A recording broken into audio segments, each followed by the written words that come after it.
Добрый вечер, уважаемые жители города Ижевска. Предлагаю вам новый свой репортаж.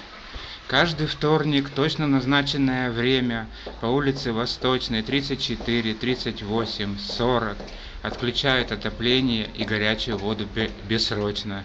Тем самым они ставят опыты по выживанию в холоде и без горячей воды над жителями данных домов. Обращения граждан во все ведомства никакого успеха не приносят.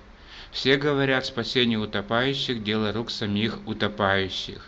Ни глава Удмуртии Александр Бричалов, ни Юрий Тюрин на данную ситуацию повлиять отказываются. А между тем продолжаются страдания жителей данных домов.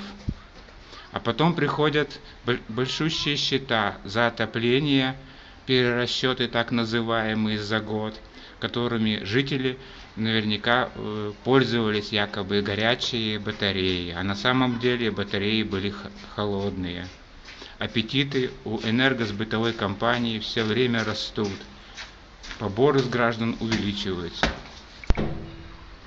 Возникает один вопрос: когда же наконец придет беспределу энергосбыта и управляющих компаний, а также городской администрации?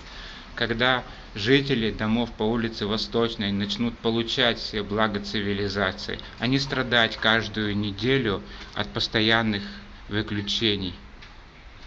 Благодарю вас за внимание, уважаемые жители города Ижевска.